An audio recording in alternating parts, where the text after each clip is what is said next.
Madam President, before I came to this debate, I was already worried.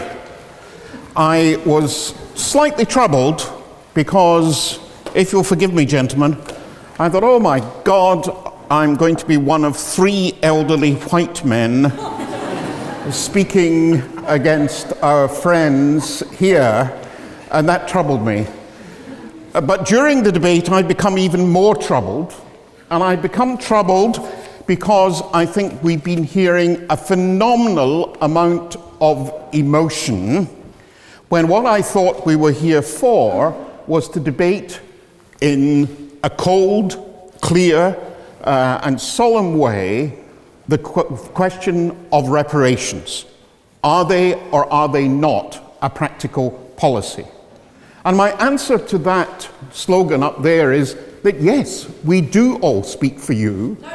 And as I've listened this evening, I've realized that there isn't actually a great deal of difference between the two sides. My other source of anxiety was that this debate would turn into a debate about whether the British Empire was a good or bad thing. There has been some of that, but that I think is in many ways irrelevant to the actual debate. There have been literally dozens of empires in the last 4 millennia, and one of the speakers from the floor did rightly refer to this, that all these empires have existed and they have all had phenomenal effects. Now, I think that Dr. Shashi Tharoor actually conceded the case to our side. A brilliant and witty speech, but at the end of it he said he wasn't speaking about money, he was speaking about a moral debt. And I think that is something that we can all actually subscribe to, and I'm going to really continue in that vein. When I was taught history over 50 years ago, I regret to tell you, I was told that we should never deliver moral judgments upon the past, never to impose the condescension of the present upon past times. But I think we have abandoned that. I'll immediately concede. I think moral judgments have become increasingly common in the study of history. And I agree that it is indeed very difficult not to deliver moral judgments upon slavery, on the handling of past famines, and upon colonial warfare, just to mention 3 of the obvious and tragic examples. But to jump from there to reparations strikes me as the wrong direction to go. First of all, and this has been mentioned a couple of times, and I want to underline it, reparations comes from the root to repair. Reparations are akin to penance. And the concept suggests that if you perform this act of contrition, you make amends and you have escaped the wrong. The debts are paid, you have a fresh, clean sheet. And that is precisely one of the things that worries me about reparations. They have an air of finality about them. Obligations are wiped out. And I think that it is much more important that we should keep the moral debt that Dr. Tharoor referred to constantly in our minds and work towards that in a whole variety of ways, including the... Yes? But isn't a debt expected to be repaid? Not a moral debt, that's right, not a moral debt. And I'm going to return to this, thank you very much, Your Excellency, but I'm going to return to this in other ways. We've already heard that reparations can be a dangerous instrument, and I agree with the earlier speaker who said that it is very, very difficult to calculate an amount to be put on past wrongs and into human suffering of the past. What sort of scale can we conceivably use for this? It seems to me that it is indeed impractical. I think there is no doubt, I completely accept this, that the wealth of the United Kingdom, both as a state and as individuals, has been built on the profits of slavery, of course it has, and on the profits of many trades since then. But I think we ought to remember that throughout human history, there are great shifts in the weight of economic power. I'm going to suggest, surprisingly perhaps to Dr. Tharoor, why does Bengal not pay reparations to Dundee? Silence. You don't understand, do you? Well, the fact of the matter is that Dundee represented the absolutely classic economic nexus of colonialism. The raw material jute was produced in Bengal and it was manufactured in Dundee. But in Bengal, by the beginning of the 20th century, we were beginning to get manufactured jute. And in the course of the 20th century, as a result of the lower labor and other inputs of Bengal, Dundee was wiped out as a jute manufacturing city. So in other words, what I'm suggesting to you is that there are these great shifts in global economic power. We've seen it in the case of the Far East. The Far Eastern shipbuilding industries absolutely knocked out those of Britain.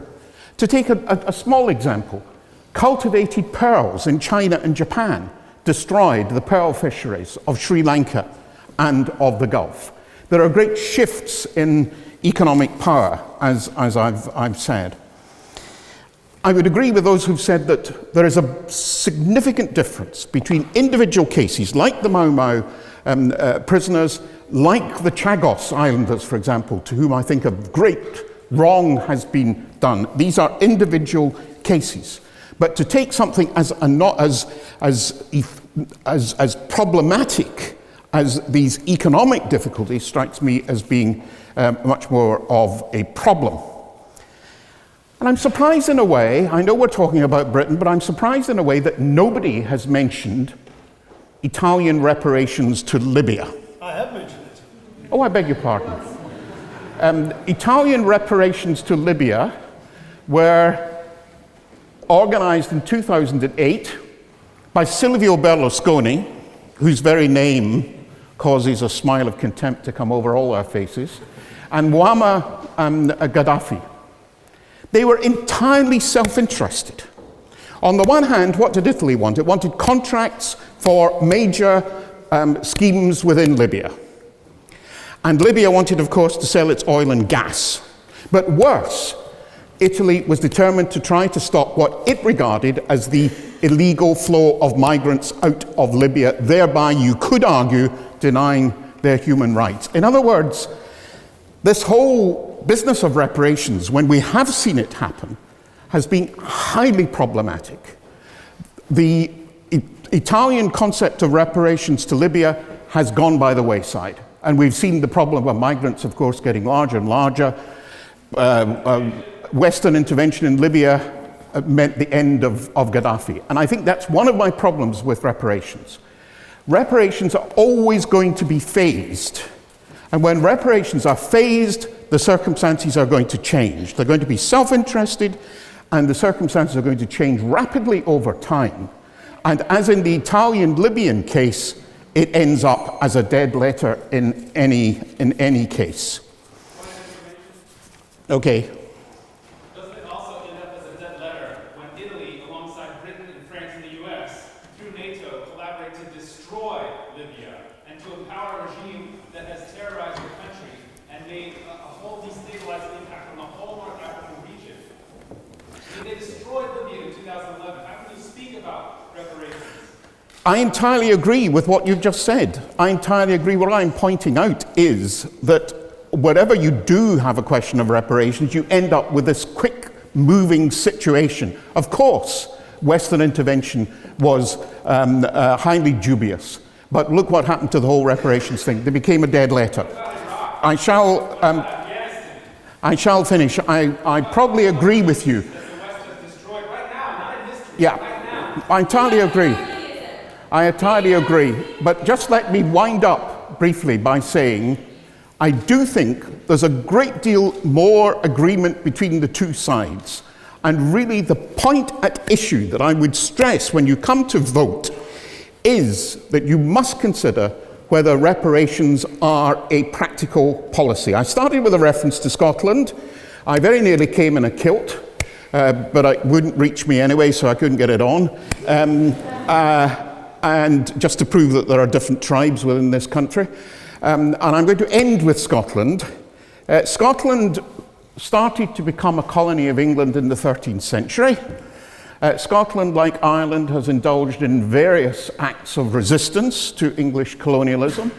But then Scotland, as Dr. Tharoor, I think it was, said perfectly reasonably and correctly, began to benefit from the imperial connection, but then began to suffer. It began to suffer because its economy was slanted far too much in the direction of major heavy industries. Well, Scotland is making a comeback, and we have done it by a subtle means of reparations. And what we call it is the Barnett formula, in which we get taxes out of England which constitute our reparations. And I would say that it would be much more practical. We've talked about aid, we've talked about technical assistance, we've talked about lots of things. I think it should be done subtly.